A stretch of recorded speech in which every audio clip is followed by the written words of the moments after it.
Sa mapagpalang araw po sa inyo lahat mga kaagapay at maligayang pagbabalik po sa aking munting channel, ang Kaagapay Mark. Bali ngayong araw mga kaagapay, babalikan natin si Kuya Eric after nung malibing ng kanyang apo. Ngayon pa lang po tayo makakabalik ulit sa kanya at may bibigay po tayong cash para kay Kuya Eric. Yan, mega love shoutout nga po pala kay Lola Jet at Lolo Hermes ng USA. Gayon din po sa kaibigan nila kay Ma'am Carmen ng USA din po. Ayan, kamustahin natin sila Kuya Eric at after nung libing. Ayan, dapat bibigay ko na to nung kaya lang hindi na nag-abot po yung padala ni Lola Jet. Kaya sabi ni Lola Jet, panggastos na lang daw po nila Kuya Eric. Ngayon lang tayo nakabalik kasi mga kaagapay. Nung isang araw na hospital yung panganay ko si Casey. Kakalabas lang din namin halos ng hospital.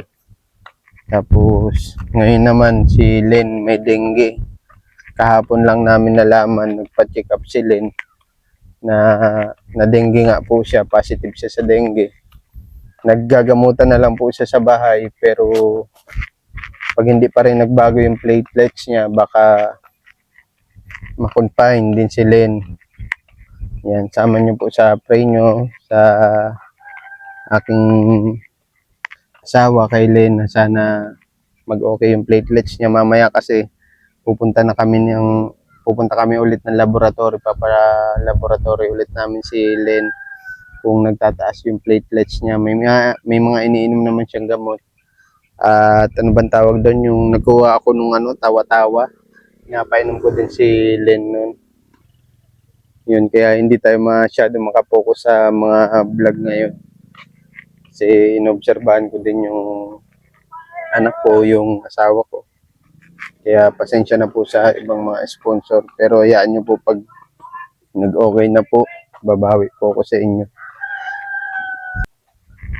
Dito daw si Kuya Eric. Parang masama ang pakiramdam daw. Atoy, kaliligo mo lang? Saan kayo naligo? Ang masama ang pakiramdam. Wala kayong pasok? Wala kayong pasok yung isang? Kamusta ka Kuya Eric? Tuloy na po ako ha. Diyan mo po ito. Masama ang pakiramdam mo ngayon. Hindi nga ako makalakad. Parang luno. Ano po yun, luno? Nalalambot po. Parang nalalambot. Ilang araw mo na nararamdaman yan? Mula po, kahapon lang po ito. Kahapon na madaling araw. Nagang dumi. Tigil ang dumi. Uuso pati ang ngayon. Yung bura. Yung malambot ang tae. Uso pati ang ngayon, dengue. Pag may dengue ba, ganyan? Nag-uubra din? Nilalagnat man po. Ayun, hindi man pa ko nilalagnat. Wala kang rashes? Wala man po. Yun lang nga, yung tiyan. May iniinom kang gamot? Meron po ito pong yung sa, nagludumi. Anong gamot nga ito? Apralite, ayan ito. Hindi mo makita. Kahapon lang yan madaling araw. Kahapon pong maaga. Mm-mm.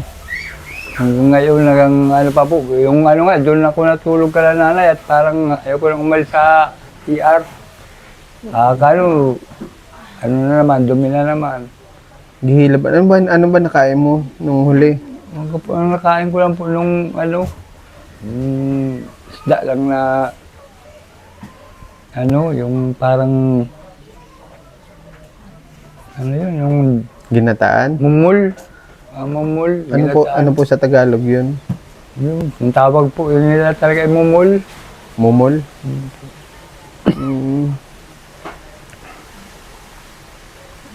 Kamusta man yung nung after malibing, kamusta man?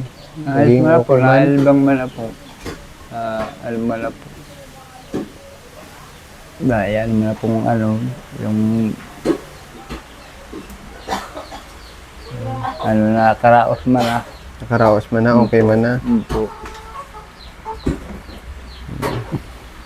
Nagpayat ka na pati lalo, oh. Po, parang Nagkupos. Parang lumiit. stress ngayon, no? Kahit pagkain na hindi Hindi ka Pag ako po makakain. nagkain po ay, para yung hilab. Nahilab agad yung tiyan mo. Eh, Hindi ka nakagad nagpasugod sa ospital.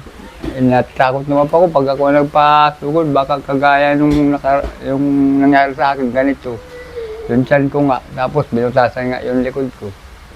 Ganyan din yung naging problema. Ganito din po yung problema noon. Ngayon nga, parang pag ko dito, paglakad, parang hirap ako maglakad, parang walang gusto ko. Parang walang lakas. Kaya pahiga-higa ka lang nga pa ako. O wala kayong pasok ngayon, Isang? O hindi kayo nagpasok? Hindi sila nagpasok? Hindi ko po pinapasok ngayon.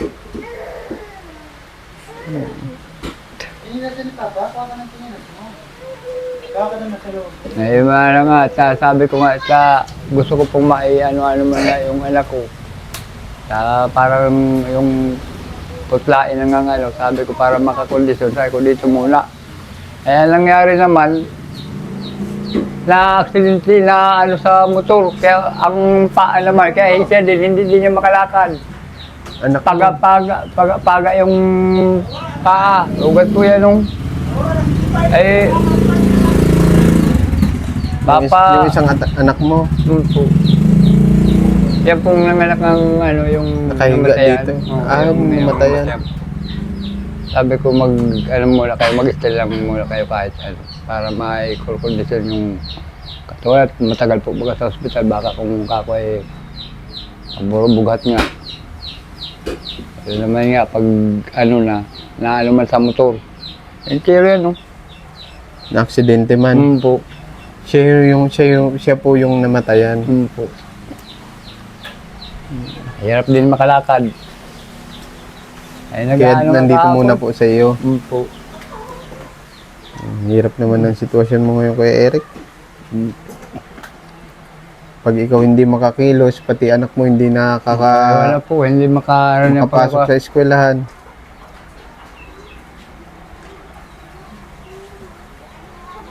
Paano yung pagkain nyo niyan? Po, pag ang malugang ko, hindi pa man Ito si Bless. Si Jeric. Ayaw mo talaga magpa-confine.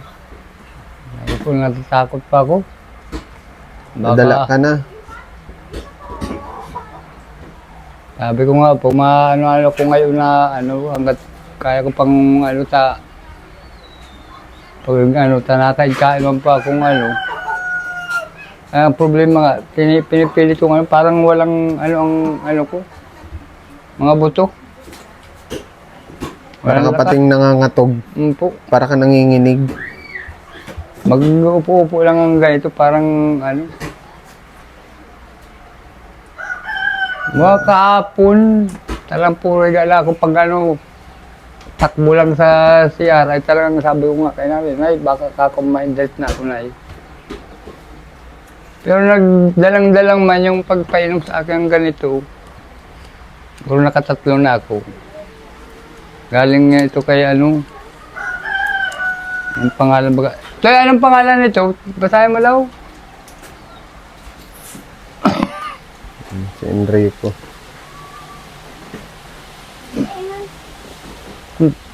Nakita ko pati yung isang anak mo doon naglalaba sa may irrigation. Marami nga pang labahan, si Erika. Ay, Erika May. Si Erika May. Po.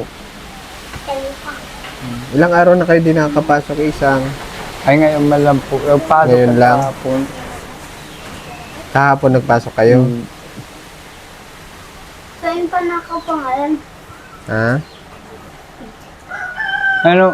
Yung basa? Hindi nababasa. Pyramid. Pyramid. Pyramid nga.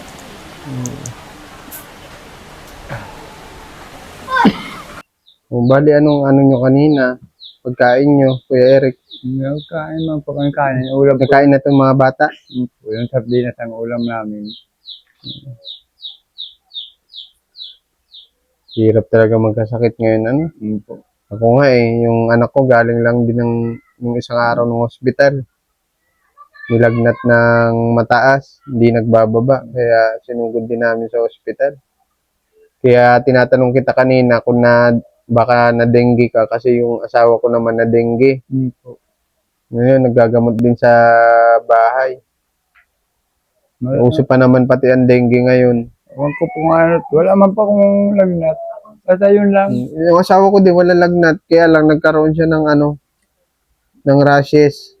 Kaso kahit ano, di dapat hindi mala pa ako nagdudumi. Siguro mga magtatatlong Yan. oras na. Sabi nila isa din sa sign na yung sumasakit ang tiyan. Yun nga, parang pag yung nahilab. Tapos, tapos sumasakit-sakit daw yung mga buto-buto. Pag mas maigi, magpa-check up ka sa provincial, kung may makakasama ka, mapasama ka sa anak mo na pwede kang samahan.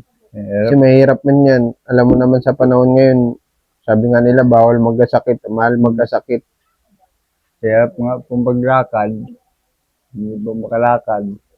Walang kalakas-lakas, saka malupog talaga. Baka mamaya, ano ka na yan, Mabag- tawag dito, yung dehydrated ka na. Yun na nga po ang ano ko, sabi kung walang ano lang ako ng tubig. Kaya wala kang kalakas-lakas lalo. Hindi nga ngayon, nakakain-kain ako nung nagsandok sa akin ni Enrico. Ito, nakabantay sa'yo yung anak mo. Ayan po, tapat mali. Si Enrico. Yan po, yan talaga po. Ako talaga may nararamdaman. Tayo na sinasabi nila. Papa, baka yun ang inaano sa yung, baka pagdating namin, wala ka nang hiling at yun ang parang ko po talagang. Ito, lagi sinasabi nito ni Enrico. Kapag ako Pansin po ko nga, talagang may nararamdaman, talaga hindi po yan na pansin ko nga, yung may sakit ka, laging nandyan yung anak mo na yan eh. Ito po si Enrico, mga kaagapay. Kanina po nga, yun ang nag-ano, kaya papa, kain na pa. Hanggang sumubo ka kahit kaunti. Pinipilit ka na kumain. Nagbili po kanina ng sardinas. Yun na lang Bali, may bibigay ako sa iyo ha. 4,000 ito, bilangin mo ito kay Eric. Galing yan kay Lola Jet at Lolo Hermes. Ganun din kay Ma'am Carmen, 4,000 po. Maigi siguro magpa-check up ka kahit sa OPD. Libre man doon. Pag po kuya, bukas po, sa kung masama na po ako dyan sa anak ko, ma-observe pa ako. Natakot pa ako, baka pag hatulan naman po ako ng provincial, baka ikumpay na naman po ako, baka yung kabila ko naman butasan, ay baka matuluyan na ako pag Kaya sabi ko nga, mahirap naman yun, ma-dehydrate ka, dumi ka ng dumi. ay magdalang-dalang man na po ngayon, mula pong mag-ilog pa ako ng magdalang-dalang man na. Lalaanin mo, maliliit pa yung mga anak mong iba. Hirap magkasakit talaga, So nga, kanina nag-iiyak si Isa. Bakit? Ako Isa, parang kukuhain ako, Kaya tanggalan ako ng lakas. Sabi, Papa, magaling ka pa, Papa. Kagabi nga po, at wala na dito natulog.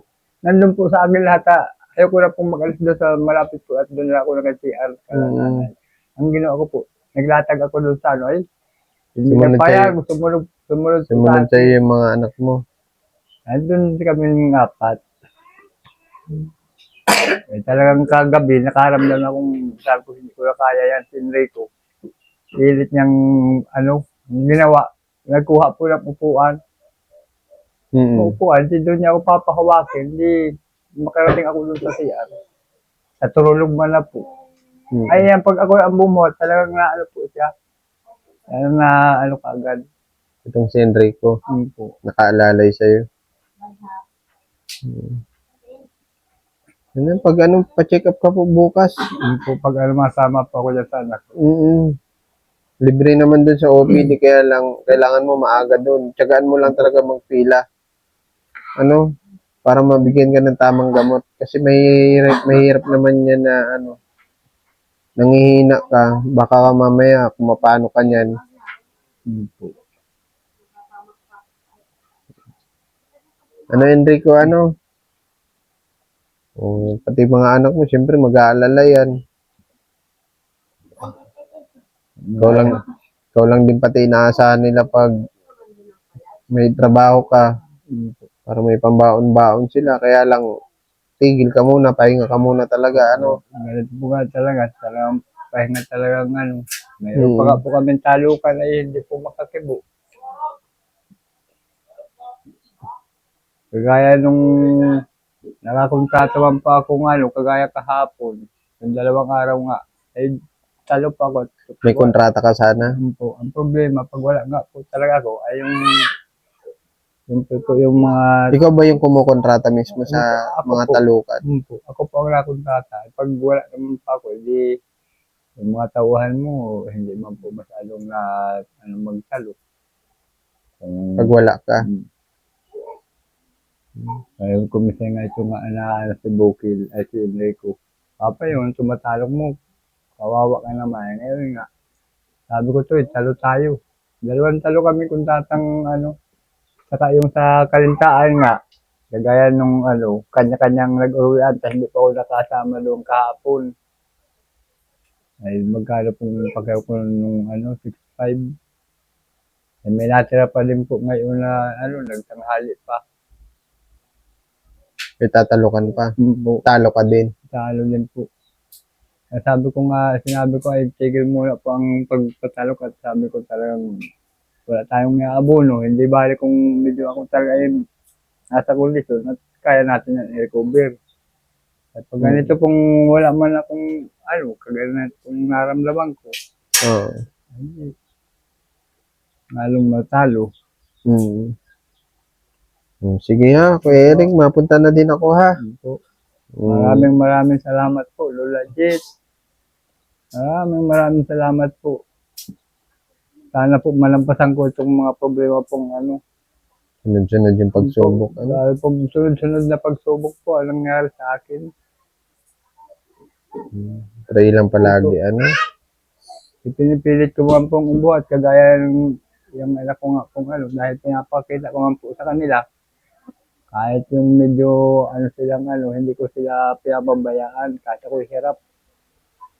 Kaya nakita ko nga po na siya ay maputla. Sabi ko dito ka na muna, baby, para makakurkondisyon kang maayos bago ka umuwi sa inyo.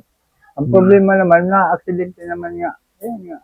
Aksidente pa. Po. Sabay-sabay. Kahapon nga po, sabi nga, mapaturok. Sabi ko, wala man tayong pera. Ay, kung mag-alantabay kang ay, abutin naman akong ganito nga. Ay, di, sabi ko, ay, nagagamot-gamot na lang, nagagasan na ng bayabas. Tapos yung, yung lang, niya.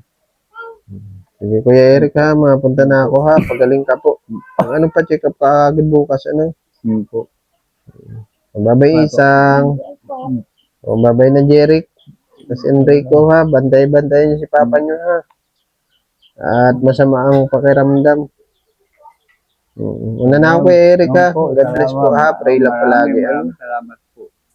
Lahat na nagtutulong po sa amin, sana po. Po ninyo na talagang tutulungan ninyo po kami masyado. Ay gusto ko pong ibuhat yung sarili ko, kaso medyo po talagang Hindi talaga kaya. binabagsak pa po. Sige Kuya Eric ha.